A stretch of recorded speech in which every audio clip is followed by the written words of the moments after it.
Narrativa Católica apresenta A Conquista das Virtudes, do Padre Francisco Faus. Capítulo 15. Luta, perseverança, o poste e a árvore. Como já mencionamos, o número 1810 do Catecismo da Igreja Católica indica 3 meios de adquirir virtudes. Já comentamos os 2 primeiros, pela educação e por atos deliberados. Falta o terceiro, por uma perseverança sempre retomada com esforço. Não há perseverança em quem desiste ou interrompe o esforço antes de chegar ao fim. É preciso continuar para perseverar, mas continuar como? Na rua detrás da minha casa erguem-se, muito próximos um do outro, um poste e uma árvore. Passados os anos, ambos continuam a estar por lá. Mas o poste só está, cada vez mais escurecido pela poluição, cada vez mais deteriorado.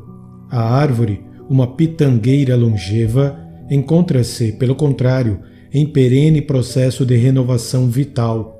Cresce, aumenta em beleza e densidade de folhagem, cobre-se na primavera de inúmeras florzinhas brancas e oferece tantas frutas que, apesar da voracidade dos sabiás e dos passantes, não se esgotam.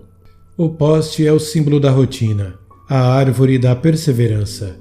Também a árvore das virtudes precisa de renovação, de crescimento, de recomeços primaveris para dar frutos de amor e santidade. Perseverança. São José Maria, que tanto nos ajuda a pensar na luta pelas virtudes, escreve: começar é de todos, perseverar de santos. E dá-nos pistas para perceber como é que deve ser a perseverança nesta luta. Vamos contemplar algumas delas. Perseverança refletida. O ponto de caminho, que acabo de citar, termina dizendo: que a tua perseverança não seja consequência cega do primeiro impulso, fruto da inércia, que seja uma perseverança refletida. Para perseverar, a reflexão é muito mais importante do que a emoção. A vibração inicial com que partimos à conquista de uma virtude facilmente esmorece. Passado algum tempo, podem vir ataques de canseira, de pessimismo perante as dificuldades, complexos de fracasso, tentação de pensar que tudo foi mera ilusão e que nunca conseguiremos melhorar.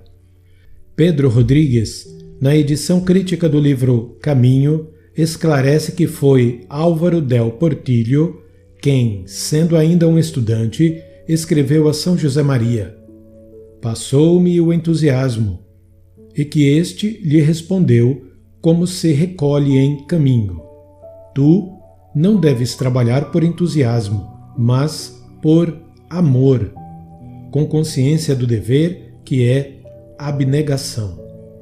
Com amor, esforçando-nos por cumprir a vontade de Deus, mesmo a contragosto, e com consciência do dever, que leva a refletir, a fazer oração, a exercitar a virtude da prudência pedindo conselho, para afinal encontrar a maneira prática de superar as dificuldades e os estados de ânimo negativos e formular propósitos eficazes de prosseguir na luta.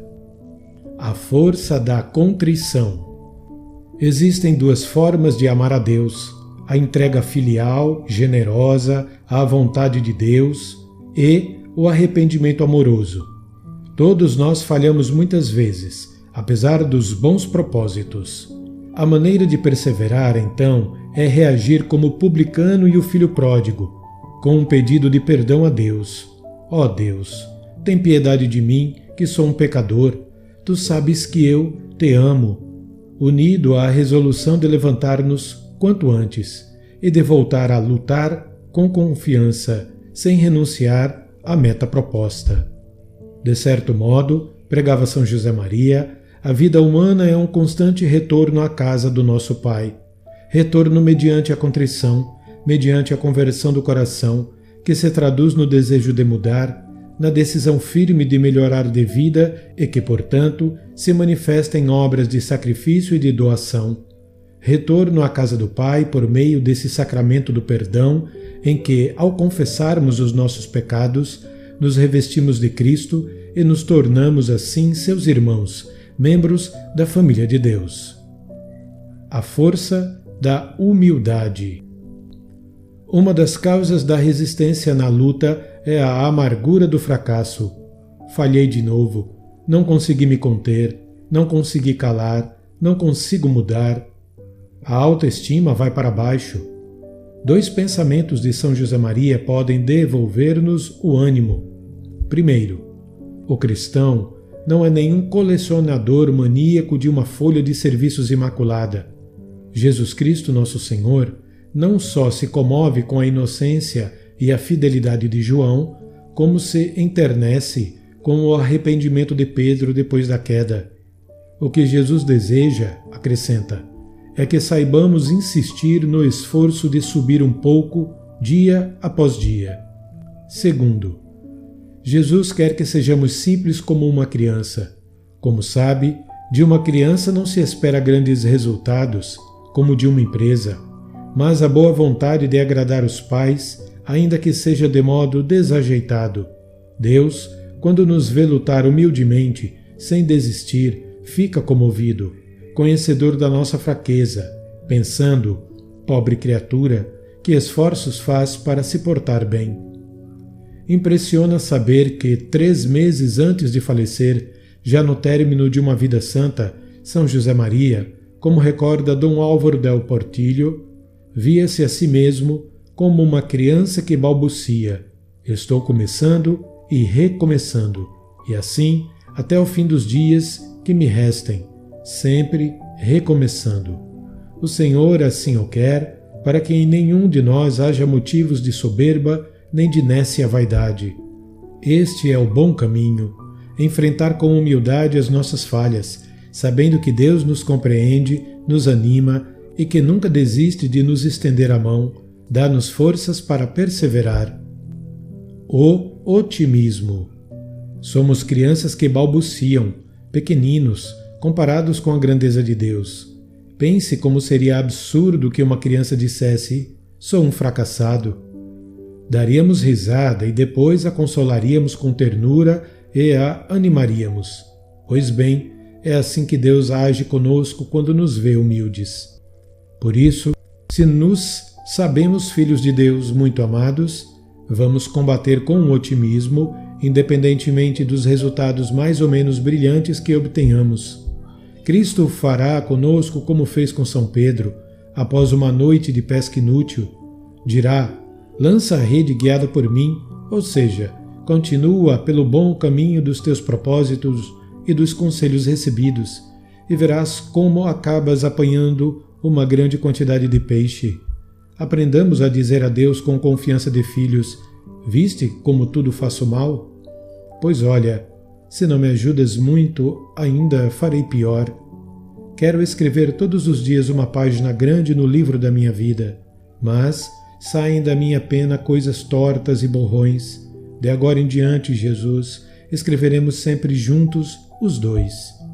Além disso, o nosso otimismo, apoiado na fé, nos levará a compreender este aparente paradoxo. Fracassaste? Nós, os filhos de Deus, nunca fracassamos. Não fracassaste. Adquiriste experiência. Para frente. Após cada tropeço, perguntemo-nos com paz e confiança: que aprendi com essa falha? Que experiência tiro desse fracasso?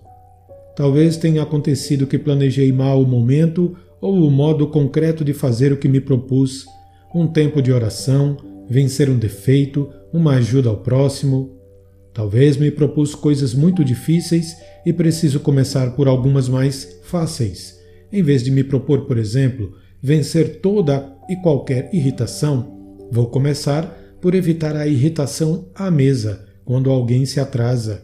E pensemos que, às vezes, talvez tenhamos feito muita força, mas tenhamos rezado pouco, esquecendo do que Jesus diz: sem mim, nada podeis fazer. O espírito esportivo. Isto nos levará a ter espírito esportivo, como ensina São Paulo a Timóteo. Nenhum atleta será coroado, se não tiver lutado segundo as regras. Ele procurava lutar bem, como se verifica pelo que escreve aos Filipenses. Consciente de não ter ainda conquistado a meta, só procuro isto, prescindindo do passado, atirando-me ao que resta para frente. Persigo o alvo, rumo ao prêmio celeste, ao qual Deus nos chama em Jesus Cristo. O bom esportista aprende com os fracassos, deixa-os para trás e volta a treinar, cada vez mais e melhor. Não se deixa afundar pela derrota. Tem espírito esportivo, sabe perder e sabe ganhar, e graças a esse espírito acaba conquistando o prêmio. O bom esportista não luta para alcançar uma só vitória e a primeira tentativa, lembra São José Maria. Prepara-se, treina durante muito tempo, com confiança e serenidade. Tenta uma vez e outra, e ainda que a princípio não triunfe, insiste tenazmente até ultrapassar o obstáculo. Como vê, o importante é perseverar, é querer lutar durante o tempo que for preciso, a vida toda se for o caso, sem jogar a toalha. O coach, o orientador espiritual, nos ajudará a definir a forma de melhorar o treino, e com a ajuda da graça diremos: peça que eu nunca queira de término fácil. Perseveraremos e saborearemos estas palavras de Jesus. Aquele que perseverar até o fim será salvo.